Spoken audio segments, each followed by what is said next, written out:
അന്ന് ഗുണ്ടയെ ഏർപ്പെടുത്തി എന്നെ കൊല്ലാൻ നോക്കി. ഇവളെ കൊല്ലാൻ CKCക്ക് കൊട്ടേഷൻ കൊടുത്തു. ഇന്ന് പണം എറിഞ്ഞ് ഞങ്ങളെ പിരിക്കാൻ നോക്കി. സത്യം പറഞ്ഞ നിങ്ങളുടെ മുഖത്തേക്ക് നോക്കുന്നത് പോലും പാപമായിട്ട് എനിക്കിപ്പോ തോന്നുന്നത്.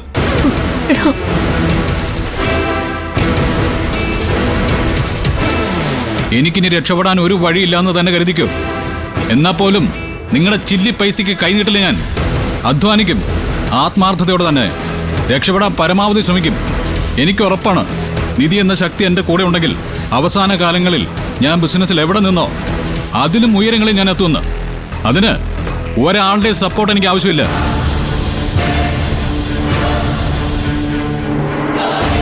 നിധി, വയറങ്ങാം. എത്ര നാളുകൾക്ക് ശേഷം നീ വന്നേ? പോകലേടെ നിക്ക്. അമ്മേ വേണ്ട, മാറി നിൽക്ക്. ഈ വീട്ടിൽ നിൽക്കുന്ന ഓരോ നിമിഷവും ഞാൻ എന്നെ പോലും മറന്നു പോവാ. എന്തെങ്കിലുമൊക്കെ പറഞ്ഞു പോവാ ഞാന്. നിധി മോളെ, നീ ഒന്ന് പറഞ്ഞു മനസ്സിലാക്കിയവനെ. ആരും എന്നെ ഒന്നും പറഞ്ഞു മനസ്സിലാക്കണ്ട. നിധി വാ, പോവാം. എന്തായാലും നിങ്ങൾ ഇങ്ങോട്ട് തിരിച്ചു വന്നില്ലേ? നമുക്കിനി ഒന്നുകൂടെ ആലോചിക്കാം, തിരിച്ചാ വീട്ടിലോട്ട് പോണോ വേണ്ടയോന്ന്. ഇനി ഒന്നും ആലോചിക്കാനില്ല. ഞാൻ പറഞ്ഞാണ് എന്റെ തീരുമാനം. എന്റെ അനുഭവങ്ങളാണ് പ്രണവേ ഞാൻ പറഞ്ഞത്.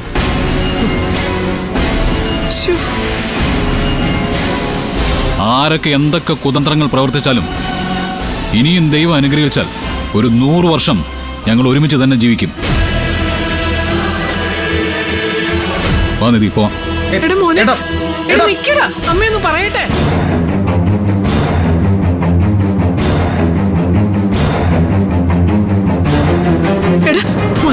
ഒന്ന് നിക്കടാ, അമ്മ പറയുന്നൊന്ന് കേക്ക്.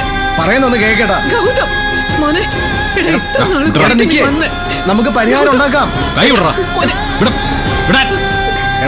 നമുക്കെല്ലാം പറഞ്ഞ് ശരിയാക്കേട്ടാ. ഒന്ന് പറഞ്ഞ് മനസ്സിലാക്കേണ്ടത്. ഞാൻ പറയുന്നത് കേക്ക് പ്ലീസ്. എനിക്കൊന്നും പറയാനില്ല. ഞാൻ പറയുന്നത് നിധി വാ.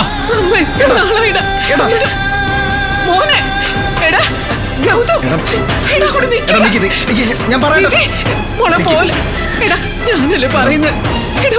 ആലോചിച്ച് നമുക്കൊരു തീരുമാനത്തിലെത്താം. ഒന്ന് പറഞ്ഞ് മനസ്സിലാക്കേണ്ടത് പ്ലീസ്. നമുക്ക് സംസാരിക്കാം. സംസാരിച്ച തീരാത്ത പ്രശ്നങ്ങളുണ്ട് ഏട്ടാ.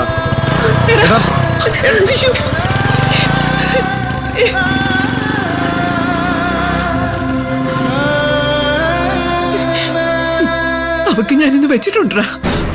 എന്റെ അമ്മ വെറുതെ അമ്മ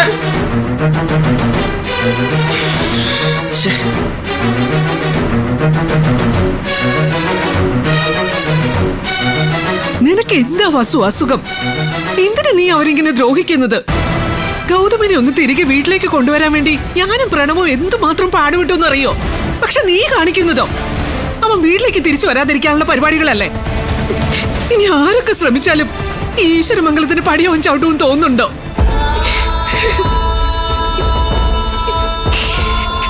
എന്തിനാ ബസ് നീ ഇങ്ങനെ കാണിക്കുന്നത്? എന്ത് കിട്ടി നിനക്ക് അതിന്ന്?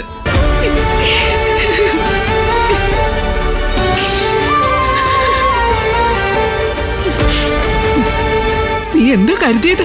കുറച്ച് പണം എടുത്തു കൊടുത്താൽ ഉടനെ ഗൗതമനെ വിട്ട് നിധി അങ്ങ് പൊയ്ക്കോളൂന്നോ?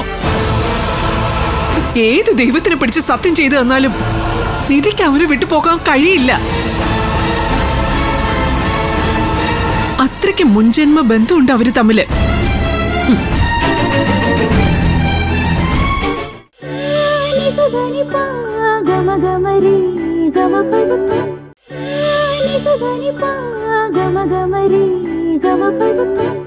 അതോ പണം കിട്ടിയാൽ ഉടനെ നിധിയോട് അങ്ങോട്ട് പൊയ്ക്കോളാൻ പറഞ്ഞിട്ട് ഗൗതം ഇങ്ങനെ നിന്റെ കാൽച്ചുവട്ടിലേക്ക് തിരികെ വരുമെന്ന് നീ കരുതിയോ? അവനെ എന്റെ മോന, അതുകൊണ്ടാ ഞാൻ അവനെ സഹായിച്ചത്. കുന്തമാണ് കുന്തം. മകനാണ് പോലും മകൻ. മകൻ നിനക്കിപ്പോ പുല്ല വില പോലും തന്നിട്ടില്ല വസു.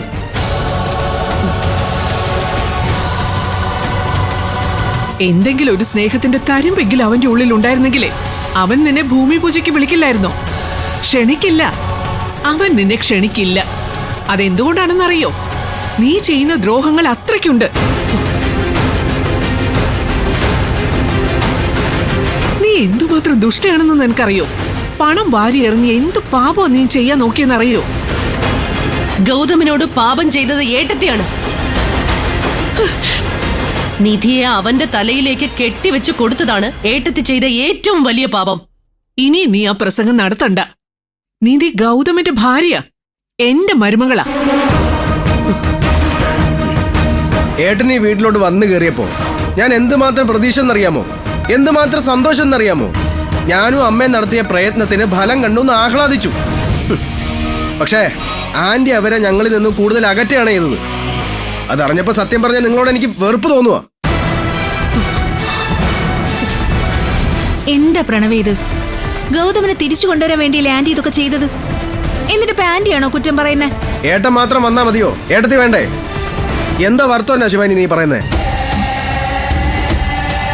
ഇന്ന് ഏട്ടത്തിയോട് വെറുപ്പ് കാണിച്ച് ഒഴിവാക്കാൻ നോക്കിയ ഈ വസുന്ധര ആന്റി നാളെ നിനക്കെതിരെ ആയിരിക്കും തിരിയുന്നത്.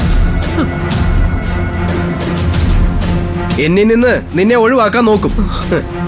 ഈ വീട്ടിൽ നിന്ന് നിന്നെ ഇറക്കി വിടാനുള്ള തന്ത്രങ്ങൾ മെനയും. നിന്നോടും ആന്റി ഇതൊക്കെ തന്നെ കാണിക്കുമെന്ന് ഇപ്പോഴേ ഓർത്തു വെച്ചിരുന്ന നിനക്ക് തന്നെ കൊള്ളാം.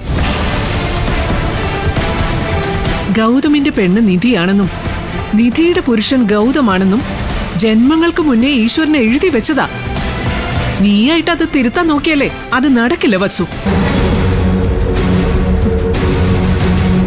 ഗൗതമിന്റെ ജീവിതം എന്നേ പറയുന്നത് നിധിയാ.